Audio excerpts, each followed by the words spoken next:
ఇదొక అంశం. ఇక రెండోది, బీఆర్ఎస్ పార్టీ ఏది బాకీ కార్డులను తీసుకొచ్చింది. కాంగ్రెస్ పార్టీ ప్రజలకు ఇచ్చిన హామీలు నెరవేర్చడంలో విఫలమైంది. ఇక ఒక్కొక్కరికి ఇగో ఈ బాకీ ఉన్నదని చెప్పి ఓ బాకీ కార్డును తీసుకొని ప్రజల్లోకి పోతూ ఉంది. సేమ్ ఇక వీళ్ళు కూడా కాంగ్రెస్ పార్టీ వాళ్ళు కూడా ఇగో వీళ్ళు బాకీ ఉన్నది ఇదని చెప్తా ఉన్నారు. వీళ్ళ ఇంట్లోకి ఏమేమి తీసుకొచ్చి పెట్టలే, వాళ్ళ అమ్మమ్మ వాళ్ళ ఇంట్లోకి ఏమేమి తీసుకొచ్చి పెట్టలే. ఇదంతా జనం సొమ్మే. జనం సొమ్ము అప్పనంగా కరగనాకినటువంటి ఇరుపక్షాలు ఇద్దరు, వాళ్ళు కరగ నాకి ఉన్నారు, వీళ్ళు నాకుతున్నారు గంతే. మొత్తం సొమ్మును దిగమింగడానికి జస్ట్ జూబ్లీహిల్స్ ఉప ఎన్నిక కోసం ఒక డ్రామా కట్టిరు అనుకోరాదు. జస్ట్ జూబ్లీహిల్స్ ఉప ఎన్నిక కోసమే, లోకల్ బాడీ ఉప ఎన్నికల కోసం కూడా వాడుతూ ఉన్నారు దీన్ని.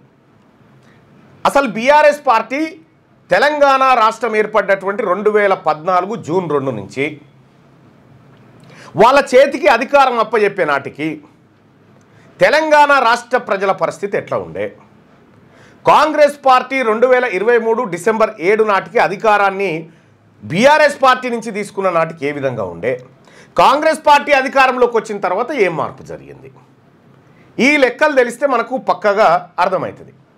దీనికోసం కంట్రోలర్ అండ్ ఆడిటర్ జనరల్కి సంబంధించినటువంటి నివేదిక, కాగ్ రిపోర్ట్ అంటారు దాన్ని.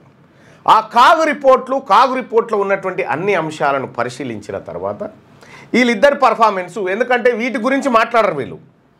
కాగ్ రిపోర్ట్ల గురించి కాగ్ ఏం చెప్పింది చెప్పరు, అట్లా ఇవి చెప్పరు.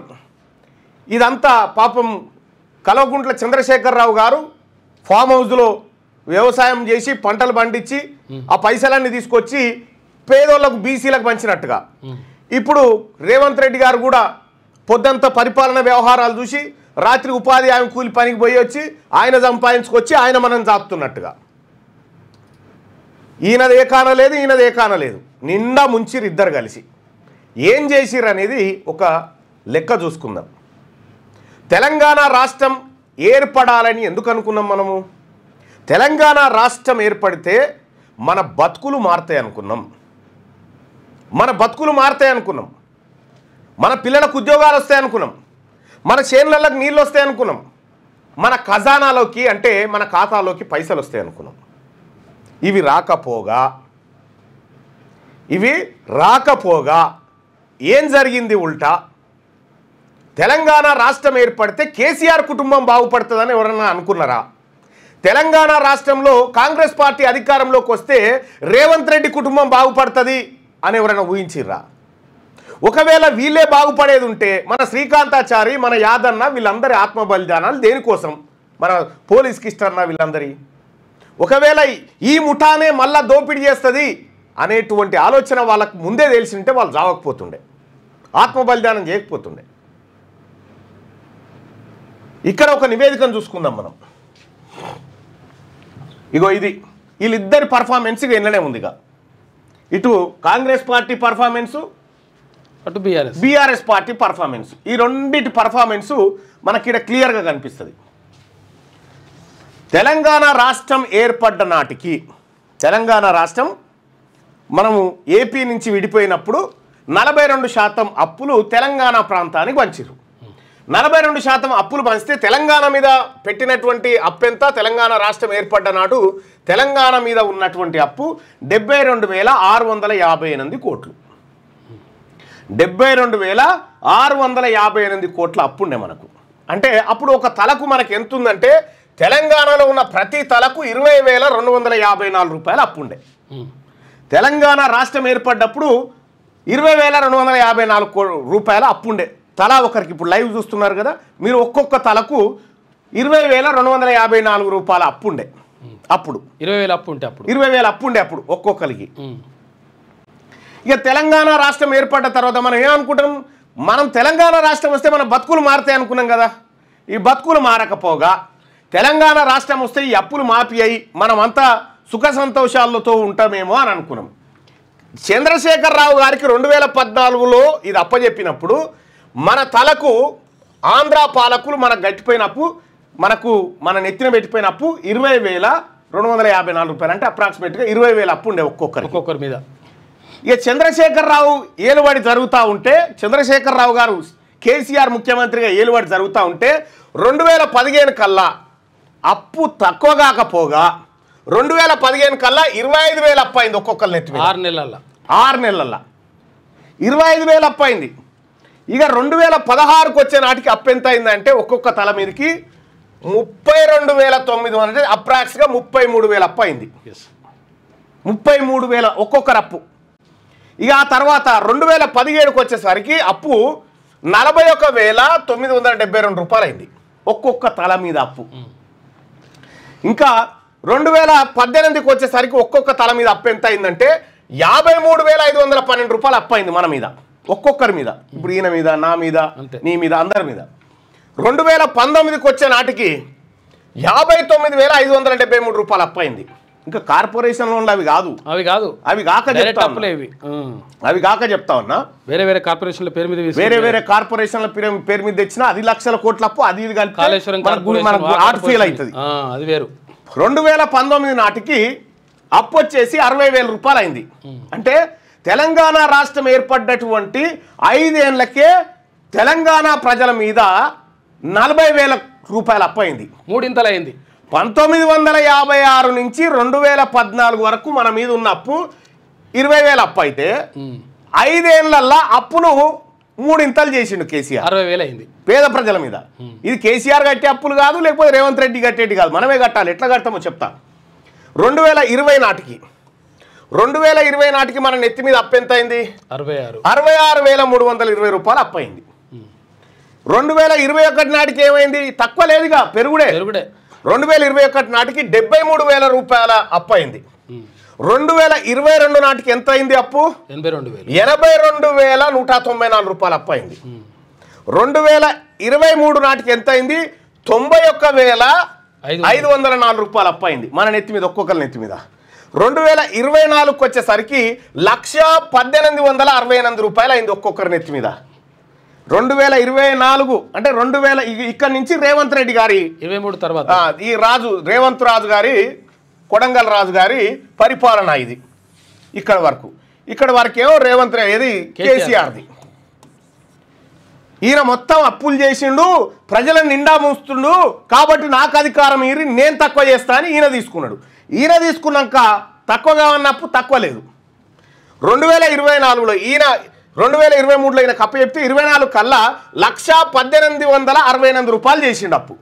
మళ్ళీ 2025 నాటికి వచ్చేసరికి ఈ ఏడాది ఎంత అయింది మన అప్పు అంటే 1,12,908 రూపాయలు. ఈ అప్పు మన మీద పెట్టినటువంటి పప్పు.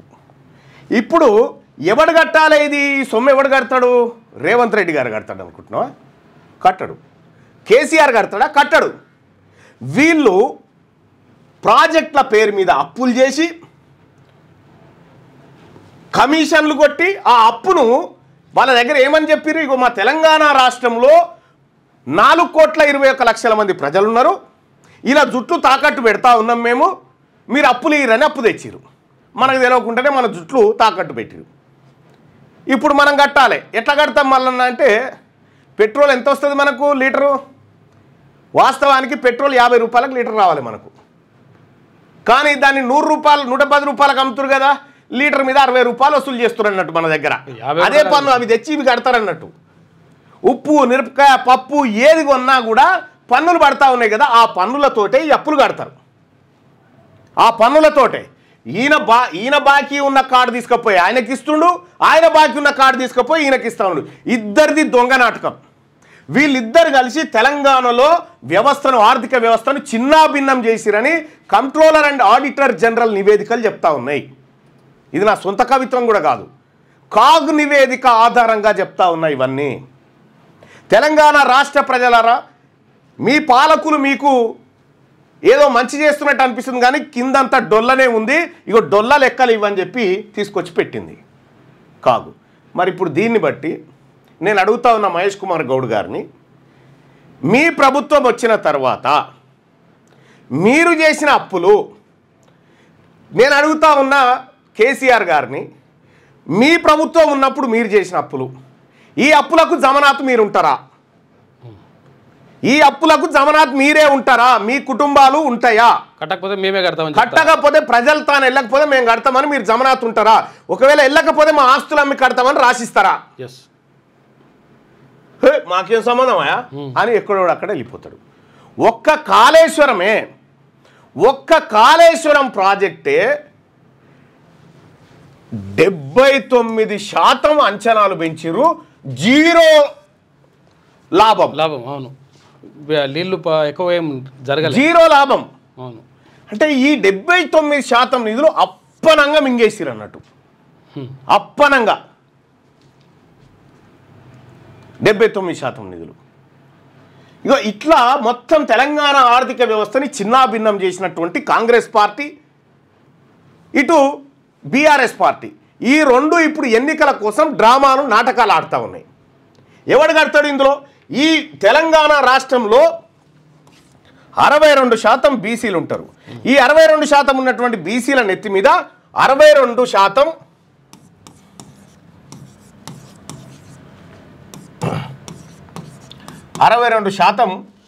మంది, అంటే దాదాపు 3.5, వీళ్ళు చెప్పిన లెక్కనే చూద్దాం. ఇందులో మొత్తం చేసినటువంటి అప్పులలో, అంటే ఇవి నివేదికల అప్పులే, ఈ లెక్కలే చూసుకోండి. ఇప్పుడు కార్పొరేషన్లు కాకుండా చేసినటువంటి గీ అప్పులలోనే దాదాపు 22,581 కోటి ఓన్లీ బీసీలే కట్టాలి. ఓన్లీ బీసీ 2,25,000 కోట్లు. ఒక్క బీసీల నెత్తి మీద తయారు చేసిన అప్పే 2,25,000 కోట్ల రూపాయలు వీళ్ళ బీసీల నెత్తి మీద పెట్టిరు వీళ్ళిద్దరు కలిసి. ఈ అప్పులో మరి ఓసీలు ఎంత కట్టాలి అంటే 7% కడితే సరిపోతుంది. కట్టాల్సిందేమో బీసీలు, దొబ్బుక తిన్నదేమో వీళ్ళు. వీళ్ళ ఆస్తులు అమ్మాల్సినటువంటి అవసరం ఉందా లేదా? వీళ్ళ ఆస్తులన్నీ ప్రభుత్వం గుంజుకోవాల్సినటువంటి అవసరం ఉందా లేదా? వీళ్ళ ఆస్తులు అమ్మాలి, వీళ్ళు సంపాదించినటువంటిది అంత గుంజి ఈ అప్పులు కట్టాలి. మనకు తెలంగాణ రాష్ట్రం వస్తే మనకు నీళ్ళు వస్తాయని చెప్పిర్రు. అటు రేవంత్ రెడ్డి గారు, కేసీఆర్ ఇద్దరు కలిసి రాయలసీమ రతనాలసీమ ప్రాజెక్టు బనకచెర్లకు దృష్టి పెట్టిరు. పైగా నీళ్లు రాకపోగా నిర్వాసితులు తెలంగాణ రాష్ట్రంలో కాళేశ్వరం పేరు మీద లేకపోతే ఇతర ప్రాజెక్టుల మీద కేసీఆర్ ప్రభుత్వం బీసీల దగ్గర గుంజుకున్న భూములే 1,32,000 ఎకరాల భూములు గుంజుకున్నాడు వాళ్ళ దగ్గర నుంచి. వాళ్ళకు నీళ్లు రాకపోగా ఉన్న భూములు బీకినాయి. అప్పులు ఇవి. ఇక ఉద్యోగాలు, ఈడబ్ల్యూఎస్ రిజర్వేషన్ తెచ్చి ఉద్యోగాలు అప్పనంగా పట్టుకొని వెళ్ళిపోయినరు. తెలంగాణ రాష్ట్రం వస్తే ఎవరికి వచ్చింది లాభము? ఎవరికి వచ్చింది ప్రజలారా? కామెంట్ రూపంలో తెలియజేయండి. తెలంగాణ రాష్ట్రం వస్తే ఎవరి బతుకు మారింది అన్నట్టు? మీ వ్యాపారం అభివృద్ధి కావాలని కోరుకుంటున్నారా? అయితే వెంటనే క్యూనస్ని సంప్రదించండి. Schools, colleges, banks, shops, office promotions, land promotions, political promotions, restaurant promotions, hospital promotions, పుట్టినరోజు వేడుకలు, శుభకార్యాలు, వ్యాపారాలు ఏవైనా, సందర్భం ఏదైనా ఇప్పుడే క్యూనస్ ద్వారా తెలియజేయండి. మీ వ్యాపారాన్ని అభివృద్ధి చేసుకోండి.